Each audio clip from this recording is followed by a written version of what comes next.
No one wants to hear that they're a bad cook, especially when it comes to simple-sounding dishes like these. Spare yourself the embarrassment and share a slice of humble pie as we break down the common mistakes people make with these staple foods. A lot of home cooks avoid making fried chicken because the task can seem too daunting. But it's not as hard as you think if you take into account a few handy tips. Take chicken from the fridge, dredge, and fry, right? No. Before you do anything to the chicken at all, do yourself a favor and let it sit at room temperature for at least 30 minutes. When you fry cold chicken, the temperature of the oil drops drastically. As a result, the chicken cooks unevenly and you definitely don't want that. Patting your chicken dry with paper towels seems like a small, inconsequential step, but it's actually quite important to do before you get to the dredging stage. By ensuring the surface of the chicken is completely dry, you get an even coating of flour instead of ugly, irregular lumps.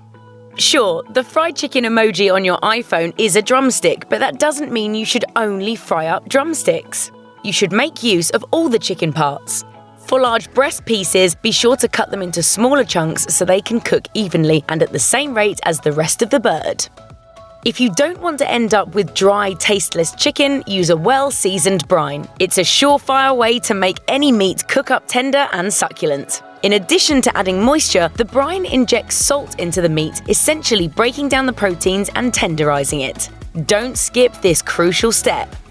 In addition to seasoning your brine, be sure to season the flour as well. While you can season the dredging flour with whatever spices your heart desires, at the very least, you ought to use a liberal amount of good kosher salt and freshly ground black pepper.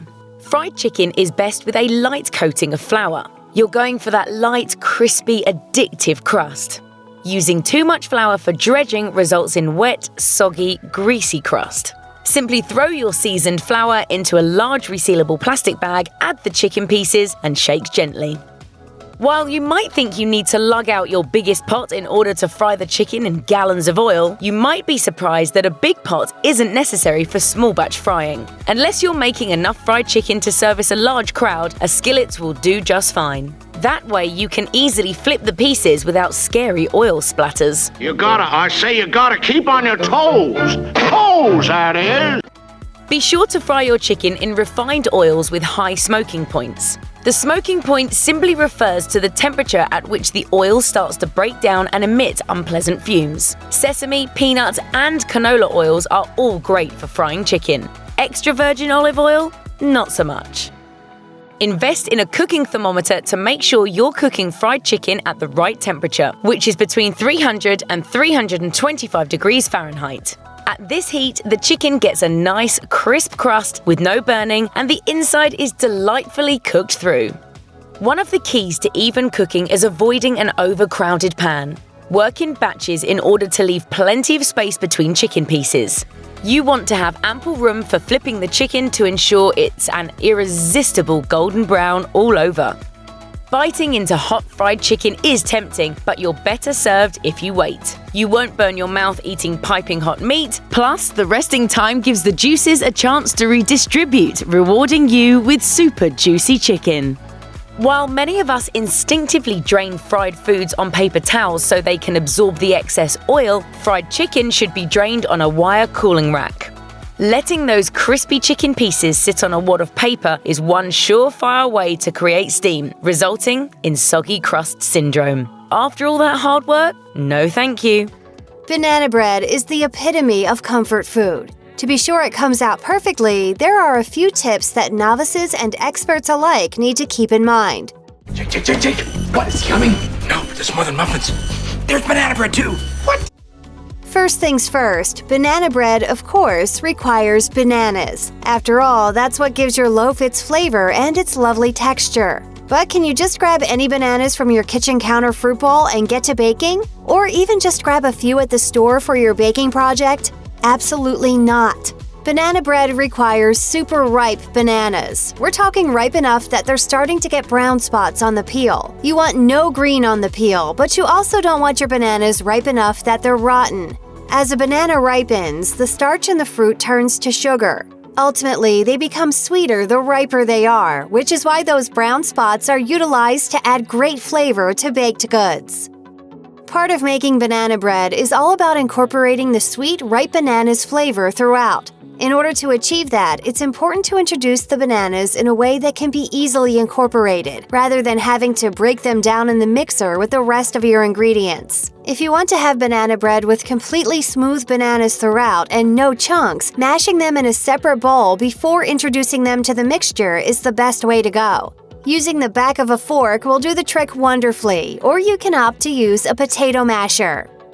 Baking truly is an art form, but there is quite a bit of science to it as well, and if certain ingredients aren't introduced in the right order, they work differently with the other ingredients. Much like baking a cake, baking banana bread requires a specific order of operations. Adding the dry ingredients to the wet ingredients allows for better introduction and incorporation. According to Cooks Illustrated, that order is actually crucial. If you were to instead add the wet ingredients to the dry bowl, you end up with pockets of flour rather than a smooth distribution. Plus, it's easier to fully mix things together without overmixing, which can definitely hamper your banana bread's texture. As simple as the ingredients are for banana bread and as achievable as the method seems, banana bread can be a bit finicky. Whether you opt to make your banana bread in a stand mixer or you're simply using a bowl and a spoon, the key to a beautiful, fluffy, moist loaf is to not overmix the batter. According to Southern Living, the reason for not overmixing is all about the gluten. As you mix, the gluten begins to develop. When too much gluten develops before baking, you can end up with a dense, chewy loaf rather than the soft and delicious banana bread you were hoping for. When it's time to add the dry ingredients to the wet, gently fold them in. He folds it in. I understand that, but how do you fold it? Do you fold it in half like a piece of paper and drop it in the pot, or what do you do? Maybe even using a spoon and not a mixer, just until everything is fully incorporated. Whether you're using a metal or a glass loaf pan, greasing your pan with oil or butter will help your banana bread come out smoothly. Either using canned oil spray or simply rubbing butter or shortening along the insides of the pan will create a layer of oil that makes for easy release. Sprinkling the pan with flour after buttering will really make sure nothing sticks while baking.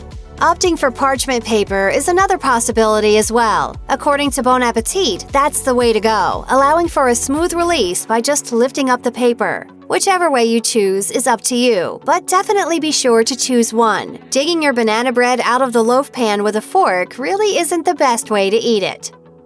Most banana bread recipes call for it to be baked at 350 degrees for 50 to 70 minutes. And while that may seem like a huge range, there's a reason for it.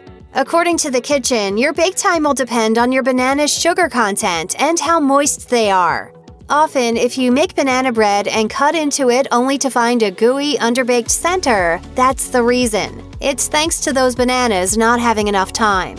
It's best to begin checking your banana bread sooner rather than later, but don't pull it out of the oven until you've checked that it's fully baked. The top and sides will be a caramel dark brown with a yellow bread color in the center, but check it using the classic toothpick method to be sure it's done. If it's clean, or if there are only a few crumbs, it's ready to pull out. You've selected the perfect ripe bananas, mixed your batter, and baked your bread. It's time to eat it once you pull it out of the oven, right? After all, what's better than warm, freshly baked banana bread? I made her banana bread. Why? Because I love her. Well, not so fast. As with many of the steps of baking banana bread, there's a science to it. Because you pair sugar with banana in your batter, the bananas tend to caramelize while baking. This also creates a bit of gooiness to the bread if you were to slice it right when it came out of the oven. It's best to let your loaf sit in the pan to finish baking for a few minutes on top of the oven, solidifying the banana mash. According to Livestrong, letting your bread sit for 15 minutes before removing it from the pan is best. From there, you can invert your loaf pan onto a plate or tray, use a spatula to get the loaf out if needed, and then let it rest a bit longer. It's best to eat banana bread when it's completely cooled so you get a nice, clean slice. Those directions on the bag, they're steering you wrong. They don't tell you about air fryers or seasoning. Toss those instructions out and watch to learn how to do frozen fries right. You know how sometimes frozen pizza cooking instructions will suggest cooking the pizza directly on the oven rack if you want a crispier crust? Well, the same goes for frozen French fries. You have two options. Either place a cooling rack on top of a baking sheet so there is space between the surface of the rack and the pan, or just cook the fries directly on the cooling rack. Cooking the fries on a rack, as opposed to directly, makes space for more air circulation and gives the moisture released from the fries somewhere to go besides pooling underneath the fry, potentially making it wet. The moisture instead drops into the pan, which, in turn, creates steam. And this helps ensure even crisping and browning on all sides of the fry. It's fried potato magic. In general, when it comes to frozen French fry cooking methods, we prefer to trust the potato country's potato experts. According to the Idaho Potato Commission, while you technically can let a frozen French fry thaw out before cooking it, it's not the ideal scenario. The potatoes cook faster when thawed, but if they're still in a completely frozen state when they hit the heat, the fry's surface remains sealed as it cooks, which yields a crispier, "this is what a French fry should always taste like" final product. The same goes for baking or air frying the fries. Get everything heated, prepped, and ready before you pull out the fries, so there isn't too long of a lag time between frozen and starting the cooking process. If you cook frozen fries in an air fryer as opposed to the oven, there is a greater chance the entire surface of the fry will get cooked due to the design of the air fryer, which features an effective heating element and a fan that quickly circulates air within the chamber and around the items in the basket. You'll end up with all-around crispier fries that don't require much added oil. Just a spritz of cooking spray on the basket of the air fryer and the fries, and some shaking of the basket halfway through the cooking process. That end result? Irresistible. Where'd you get these? Can I have them? No? It's the universal truth that French fries are nothing without a generous sprinkling of salt. Having said that, if you are using frozen fries that are plain and not pre-seasoned, it might be worth adding an acidic component as part of your seasoning in addition to salt. An acidic ingredient like lemon juice, for example, combined in a very small dose with the oil used to cook the fries, can bring out the flavor and potentially keep the fries from browning too much. Vinegar is another acidic ingredient that can bring out the best in French fries. Just look at what the combination does in potato chips. Tomatoes are an acidic food, which might explain why ketchup is such a delicious accompaniment to fries. Honestly, this might be hard to hear, but one of the biggest reasons why your store-bought frozen French fries might not taste nearly as good as the fries you order at a restaurant is that you're not using an actual deep fryer. They're called French fries for a reason. If you want legit, delicious fried potatoes, you have to, well, fry them. Yes, the oil will splatter, and yes, the cleanup might be a bit harder, but how badly do you want it? We're just pointing out, you always have the option to actually dip those frozen fries into a vat of hot oil in order to achieve the perfect flavor and texture. If you don't have a commercial or small home-friendly fryer, you can always use a sturdy pot or pan. By preheating the pan in the oven at 500 degrees Fahrenheit for about 10 minutes, in a perfect world, before you put the frozen fries on it, you are more likely to guarantee the fries developed a seared, crunchy outer layer that doesn't require any actual frying on your part. Tossing the potatoes halfway through the cooking time is still necessary to get an even cooking if you go this route. Just be sure to never underestimate the power of a very hot pan. And of course, be safe and have your oven mitts on and ready when pulling the preheating pan out of the oven. Salt is an essential ingredient for the perfect French fry. A common misfire in the world of frozen fry preparation is assuming you need to salt the fries before you cook them. But it's best to apply the salt to the fries as soon as they emerge from the oven, deep fryer or air fryer. Salting the fries as soon as they're done cooking helps the salt stick to the fries better. While it's possible your fries come pre-salted, it never hurts to still add a dose of salt when you cook them. And the best time to do this is when the fries are hot out of your chosen cooking receptacle, not anytime sooner. You might not even consider the source of the frozen French fries as a reason why they might not be as tasty as the restaurant kind. But there is some validity to the notion that where you buy the frozen fries can affect the eventual outcome of its frying. It's actually kind of important to skip the smaller corner stores when buying frozen fries, and instead pick them up from a larger store that will have more regular turnover, and in turn, fries that haven't been sitting in a freezer for who knows how long. Also, the freezers are better at bigger grocers, and this information is simultaneously mind-blowing and the most logical thing we've ever heard. The moral of this story is, support the small local businesses, but not when you're purchasing frozen French fries. Poached eggs are such a simple dish, and yet when cooked right, they can be sheer perfection, somehow combining the best elements of boiled and fried eggs and managing to transcend both. Not to mention, a perfect poached egg is crucial to creating that queen among brunch dishes, Eggs Benedict, and it can also enhance anything from avocado toast to a salad. The problem with poached eggs is that while the cooking process itself is not overly complex, it's still surprisingly easy to screw up. So while you may have to crack a few eggs to perfect your poaching technique in your quest to right all the egg cooking wrongs you've been making, it's worth spending a little time practicing. Before you get started though, you'll want to make sure to avoid the biggest egg poaching mistake you can make, not using enough water. To poach correctly, an egg needs a lot of room to float, and it can't be crowded. You'll first need to make sure you select the right size pan, which means you'll at least need to use a deep, wide skillet that's at least 3 inches tall. The height requirement is actually a must-have, since poached eggs require 3 inches of water to cook. But it's a balancing act. You don't want too much more water because that might make the egg difficult to remove. But use less than 3 inches and it's just not going to set up right since there won't be room to perform the signature swirl. Wait, what? Swirling the water? Uh-oh, don't say you've been forgetting to do that step too. Before you add your egg to the poaching pan, you'll need to use a fork, spoon, or whisk to swirl the simmering water gently until it creates a vortex. The water's circular motion will help to keep both yolk and white together as the egg starts to cook. If you skip the swirl, the raw egg will just drop to the bottom of the pan and start dispersing.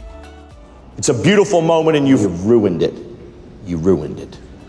As for water temperature, you don't want the water boiling hot since the eggs just won't poach right if they're fully cooked within seconds of being dropped in the pot. On the other hand, the cooking water shouldn't be too cold either. What you're looking for is a nice simmer, which is that gentle bubbling that comes before a rolling boil. For those who like exact numbers, that's about 195 degrees Fahrenheit. The water is going to lose some heat once the cold egg hits it, so it needs to be hot enough to compensate for that. Although you can and should help to offset this heat drop by using eggs that have been out of the refrigerator long enough to reach room temperature. As a general rule, whenever you're baking with eggs, it's best not to break them directly into the mix, since if you get a bad one, doing so is going to spoil your entire recipe. Instead, it's advisable to break each egg first into a cup or small bowl. When you're poaching eggs, this method is still something you should be employing, since if you break an egg directly into the cooking water, the egg will separate with the yolk dropping to the bottom in much the same way that it will if you fail to swirl the cooking water. An added benefit of breaking the eggs before you add them to the pot is that this can help you poach a bunch of eggs more quickly, assembly line style. Hey, you never know when some friends are going to drop by for a spur-of-the-moment party. In order to get your poached egg whites to set up nice and firm around that tender yolk, it helps to add some vinegar to your cooking water. Just plain old distilled white vinegar works just fine. No need to use a pricey flavored or specialty vinegar, since the taste is just going to be diluted by the water in the pan. Now you know, just a few simple tips and tricks, and you'll be poaching eggs like a pro in no time.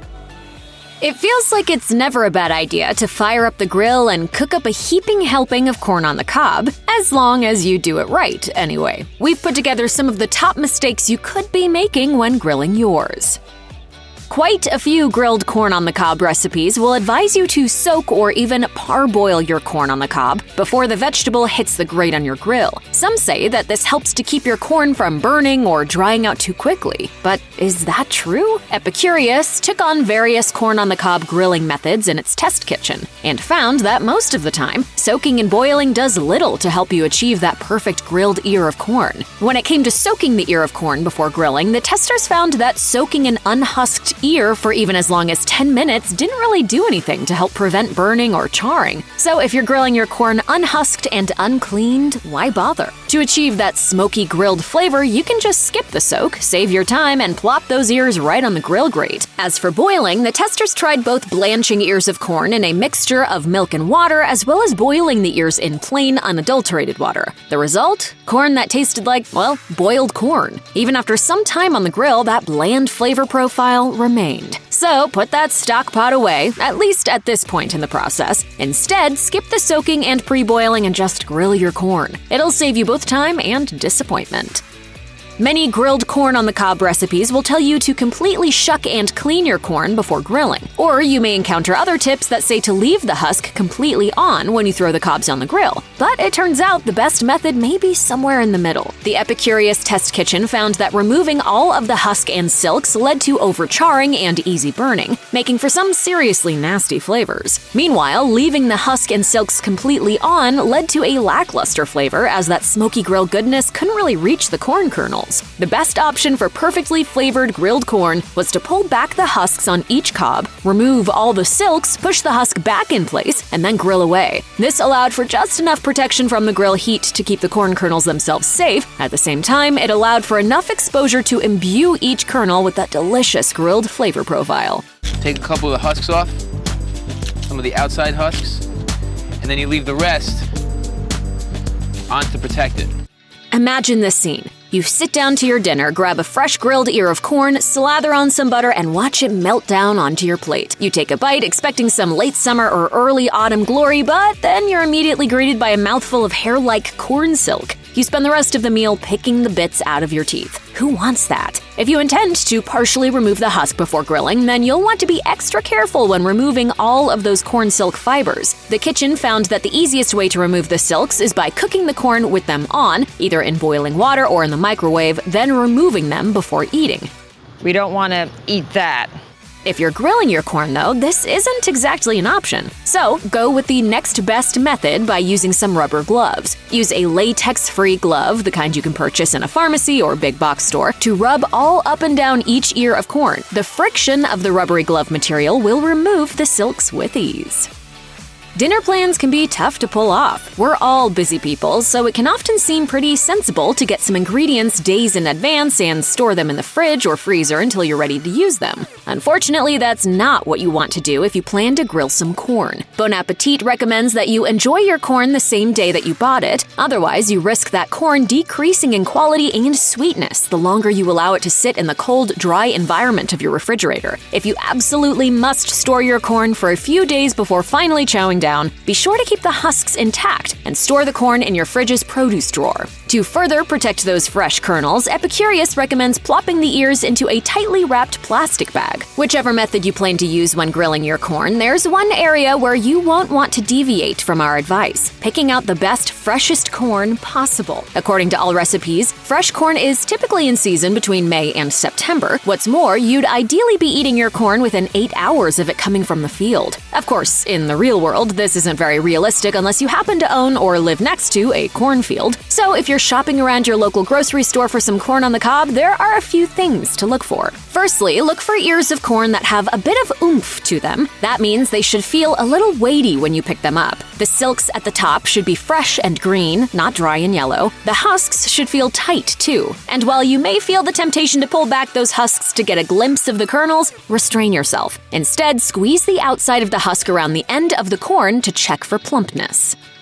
An accomplished home cook or professional chef will tell you that a fantastic dish starts with patience and careful attention to detail. You can't just rush through a recipe and expect greatness. The same holds true for grilling your corn on the cob. When Mashed interviewed Publix corporate chef Tom Donnelly on grilling corn on the cob, he advised home cooks not to rush their corn. Instead, you should handle each step of the process with attention and care, all in the name of a better end product. In other words, this means thinking carefully about each choice you make.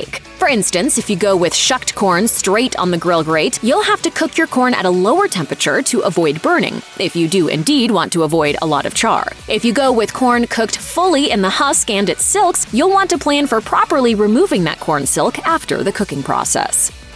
Without that careful attention to detail, it's all too easy to overcook your grilled corn on the cob. And we're not just talking about overcooked to the point that your corn kernels are visibly blackened and charred. The sad truth is that corn can be entirely overcooked and not even show it, making that strict attention to your cooking process all the more necessary. According to Betty Fussell, who spoke to the Chicago Tribune about all things corn, some varieties of sweet corn can actually be eaten raw. This means that there's no need to worry about cooking your corn into oblivion. Plus, the longer you cook your corn, the more the sugars inside the kernels will break down, and the the less sweet it will be when you eat it. Heat quickens the process of sugar converting into starch, so more time on the grill results in less of that flavorful sugar. Fussell says that usually you just need to cook your corn until it's warmed through. Or in the case of grilling, that would be until you reach your desired level, if any, of char. As you could likely guess, you also don't want to cook your corn at too high a heat. Not only does it increase the chances of overcooking the corn and breaking down the sugars within the kernels, but it can quickly lead to an ear of corn that's just not as tasty. The Spruce Eats advises cooking your corn on the cob over indirect heat, as opposed to a full flame. You can even potentially cook your corn on your grill's warming rack. Remember, you really only need to warm the corn through, not necessarily cook it until it looks crispy and black. So a relatively gentle process may be all that you want or need. If you cook your corn over indirect heat on a grill, the process should only take about 10 minutes for shucked corn on a medium heat grill. If you're simply warming your corn through on your grill's warming rack, you can typically double the amount of time. And if you're cooking your corn in the husk, you'll likely want to skip the warming rack, but should still go for about a 20-minute cook time and watch carefully to make sure that there isn't a ton of direct flames striking the corn cobs.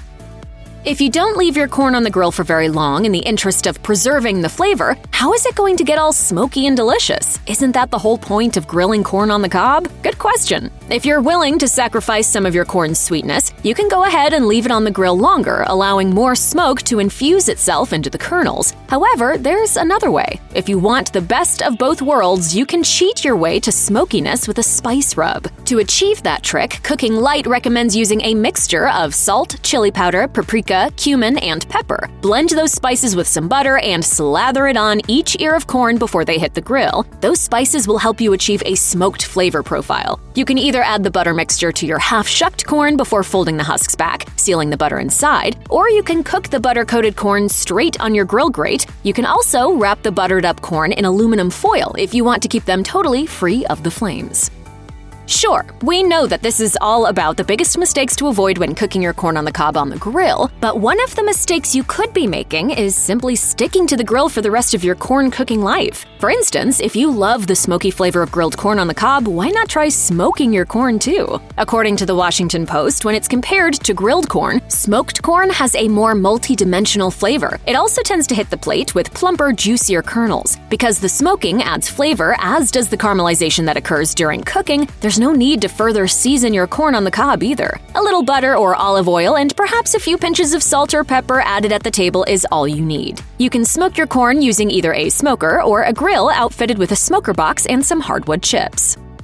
If you've avoided all of these mistakes, then you may well have prepared a heaping bounty of delicious, perfectly cooked corn on the cob. You're really close, but there's one thing left to do. While flavorings like butter, salt, and a bit of pepper are all well and good for topping off your corn on the cob, why stop there? Why not get a little creative with your toppings? You might just find a new favorite combo that takes your grilled corn to the next level. We have a few suggestions for you that will really pump up that grilled corn experience. You might roll your ears of corn in lime juice, olive oil, chili powder, cumin, paprika, and sea salt for a little Mexican-style chili lime flair, or you might lean into Italian flavorings with some parsley, red pepper flakes, garlic, and Parmesan cheese for a savory, umami-rich experience. Have you ever prepared a steak thinking you've cooked it to perfection, only to chomp down on a dry, tasteless piece of shoe leather? What happened? Didn't finish it in the oven or slice it completely wrong? Don't know? Well, we're here to help. Steak is one of those meats that benefits from quick, high-heat cooking, which isn't a problem if you're cooking outside on the grill. When you bring the cooking inside, you need to consider which pans in your arsenal can handle the high heat. No matter what you do, don't reach for a non-stick pan when cooking steak. According to Good Housekeeping, overheating a Teflon-coated pan causes the coating to release toxic chemicals. Although you can't see it happening, the coating starts to break down at a molecular level, releasing potentially carcinogenic gases into the environment. Nonstick pans also can't go in the oven, which you might need to use to finish cooking thicker steaks. Much better to use a pan that's good at searing and can also be used in the oven, like stainless steel or cast iron. These pans can handle high heat temperatures, both on the stovetop and in the oven, and they hold heat well, ensuring an even sear. People seem to like that. Yeah. I'll try it. Okay, great. Some people say that serving a steak with perfect diamond grill marks is the way to go, but we disagree. Grill marks make the steak look pretty, but it doesn't ensure that it tastes as good as it can. Better to skip the grill marks and get a hard sear on the steak instead. You see, the exterior of a steak will brown and caramelize when it's exposed to high heat because of something called the Maillard reaction, a chemical reaction that happens between amino acids and sugars. The result is a pleasantly crispy crust and the production of hundreds of flavor compounds that make the steak taste better. The best way to get this sear is to use a cast iron skillet. These pans don't have any gaps like a grill grate, so the steak will be exposed to even heat on its entire surface. Make sure to let the skillet preheat until it's smoking hot before adding a splash of cooking oil. Then cook the steak for 3 to 4 minutes without touching it before flipping it over and searing it on the other side. If you want to get a better sear using the grill, make sure to move the steak around frequently to give the surface more exposure to the grill grates. We like to turn the heat down to medium-high and flip the steak every minute until it reaches the proper internal temperature. You can skip this step for steaks that are an inch or thinner, but using the oven is a great way to cook thick steaks. Cooking a steak over direct heat on the grill or in a preheated skillet will cook the steak from the outside in, caramelizing the exterior as the heat slowly creeps towards the meat's center. But it takes a long time to cook a thick steak all the way through, and you can end up burning the outside before the inside finishes cooking. Stovetop searing also doesn't ensure the steak will cook evenly, as the meat is only exposed to heat from the bottom. Instead, use the oven's overall heat to finish cooking your steak. You'll still want to give the steaks a hard and fast sear to develop that gorgeous crust, so go ahead and sear the steak for 3 to 4 minutes on the first side, then flip the steak over and pop it into a 450-degree oven for about 10 minutes. The pan will be hot enough to sear the second side, and the gentle heat of the oven will cook the steak while keeping it nice and juicy. If you're using a probe thermometer, even better. You'll know the exact moment when you should remove the steak from the oven. Overcooking steak is the best way to end up with a dry, tasteless hunk of meat. We know that some people prefer their steaks cooked to well-done temperatures, but we subscribed to the Hank Hill school of cooking steaks. What if somebody wants theirs well done? We ask them politely yet firmly to leave. What makes an overcooked steak so bad? According to Amazing Ribs, meat dries out as it cooks because of chemical and physical reactions that occur inside the meat. The muscle fibers and connective tissues contract, squeezing out moisture. This then, in turn, causes the proteins to begin to denature, making the meat tough and dry. By the time the meat reaches 155 degrees, it doesn't contain enough moisture to taste juicy, and the fibers have become tough. The best way to ensure your steak won't accidentally overcook is to use a thermometer. Probing the meat will allow you to know the exact internal temperature without having to cut into it. If you happen to be cooking for someone who insists they need their meat well done, buy an inexpensive steak like round or rump steak. They won't be able to taste the quality of expensive meat, so you may as well save some money if you're going to purposely ruin a steak. Even if you do everything correctly, you can still mess up your steak at the last moment. Luckily, this mistake is really easy to avoid so long as you pay attention to a few details. It all has to do with something called the grain, long muscle fibers in meat that run parallel to each other. If you slice with the grain, you'll end up with a lot of long muscle fibers that can be hard to chew. That means your steak will taste chewy even if it was cooked perfectly. Instead, position your knife perpendicular to the grain so it forms a T with all those tiny lines. By slicing against the grain, you'll shorten those muscle fibers and make them easier to chew, resulting in a more tender-tasting steak. It's sometimes difficult to identify the grain, especially when it seems to change directions. You may need to switch directions halfway through cutting the steak, but it will be worth it when you take a bite. From choosing the right variety to rinsing, soaking, seasoning, and fluffing, cooking rice can be a minefield. Here are the mistakes to steer clear of when prepping rice. While we're all familiar with white rice and may have tried basmati or jasmine rice, these varieties are just the tip of a colossal iceberg. There are over 40,000 types of cultivated rice, most of which demonstrate different characteristics when cooked. This, in turn, leads to different textures and consistencies, both of which can have a huge impact on a meal. White rice, brown rice, those are just some of the rices I love. Also basmati.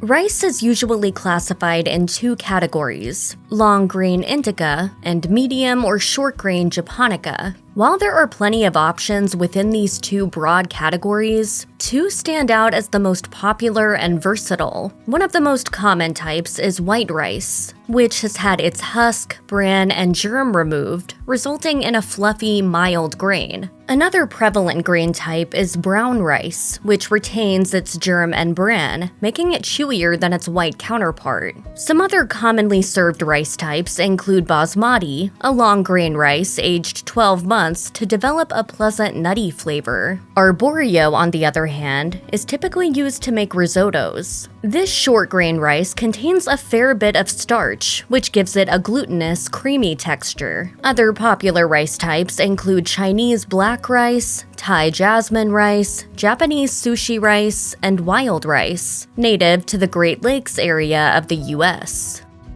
Just because you know how to make one type of rice doesn't mean you know how to make every type. If you're trying something new, read the package instructions so you don't end up over or undercooking your rice. The differences start before the stove. Many types of rice are better if you soak them first. Depending on the varietal, suggested soaking times range from 15 minutes to overnight. Not only that, but the amount of liquid you use for a single cup of rice differs depending on the type of rice you are cooking and the way you're cooking it. Many varieties require about a 2-to-1 ratio of liquid to rice for stovetop cooking, but you'll use far less for short and medium grained rice and more for brown rice. Even the cooking times are different. While many types of rice only need 15 to 18 minutes of stovetop cooking time, parboiled rice needs at least 20 minutes, arborio needs 20 to 30 minutes, and brown rice requires 40 to 50 minutes. Most rice types should be washed before cooking.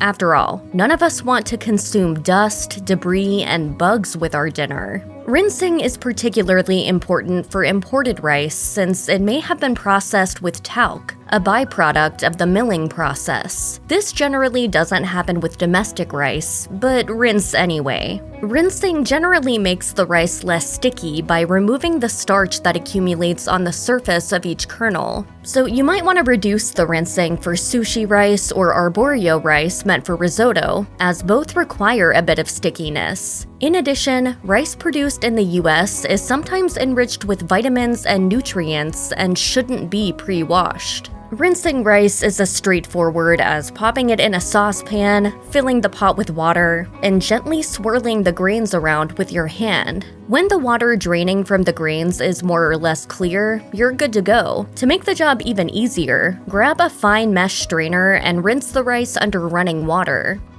Some rice types, including wild rice and certain brown rice varieties, can benefit from pre-soaking. While failing to soak the kernels before cooking won't necessarily destroy the final product, if you have the time, letting the rice sit in water can take your meal to another level. Soaking rice has several benefits, including rinsing off phytic acid, a substance that impedes our ability to absorb iron and zinc. Pre-soaking also reduces cooking time, which can help some rice varieties preserve the aromatic oils often destroyed during the cooking process. Different grain types should be soaked for different lengths of time, depending on their shape, size, starch, and fiber content. Short-grain starchy rice like arborio and standard polished white rice don't require pre-soaking, although white rice can be soaked for 15 minutes. Jasmine, basmati, and sushi rice should be soaked for between 15 and 30 minutes. Polished brown rice should be soaked for between 4 and 6 hours. Meanwhile, unpolished white rice, or unhusked whole grain brown, red, black, or wild rice, should be soaked for between 6 and 12 hours.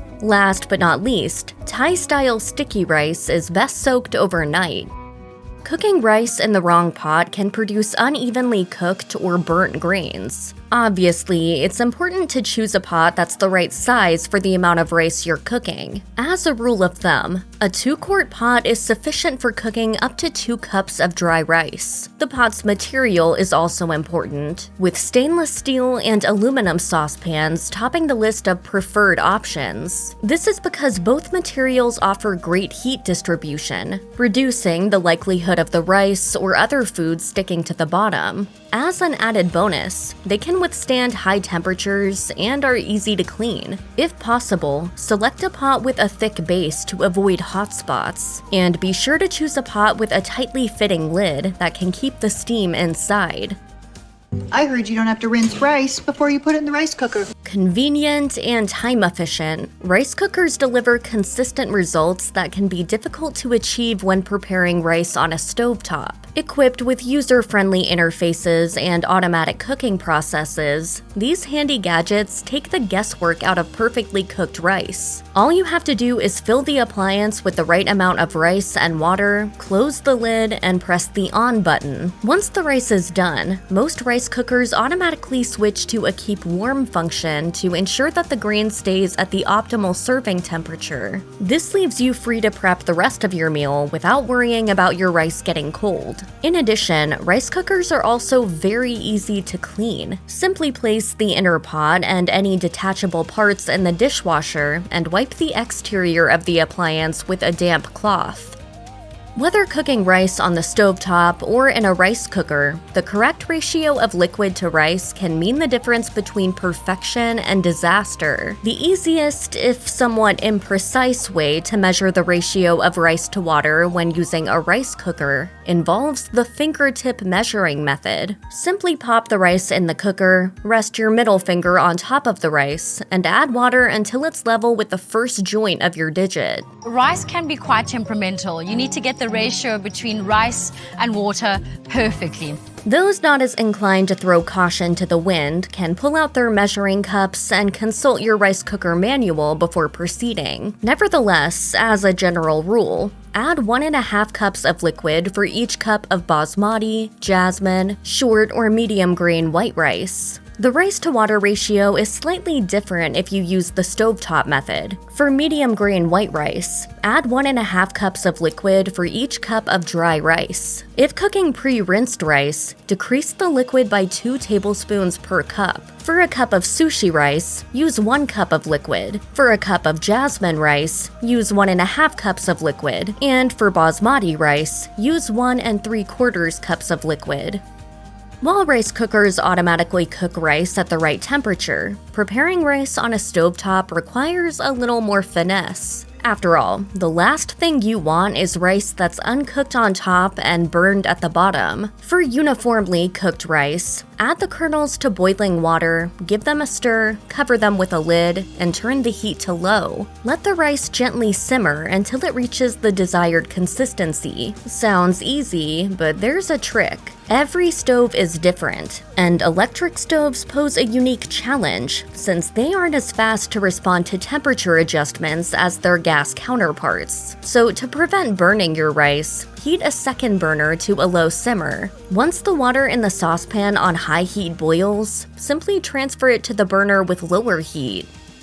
Adding seasoning to rice water can infuse the grains with additional flavor. This is especially useful when you want a more distinct taste without relying solely on sauces or toppings. Some of the most popular herbs and spices used to enhance the flavor of rice include dill, pepper, parsley, oregano, cumin, curry powder, paprika, garlic powder, and chili powder. Cooking rice in vegetable, chicken, or seafood broth or stock can also elevate the flavor. While you can choose to replace 100% of the water with broth, for a milder taste, consider using a combination of broth and water. For a subtle flavor, start by replacing about 25 to 50% of the water with broth. Since broths often contain salt, it's important to be careful adding extra salt so as not to overpower the final product. If you like your rice creamy, consider cooking it in coconut milk or a mixture of coconut milk and water.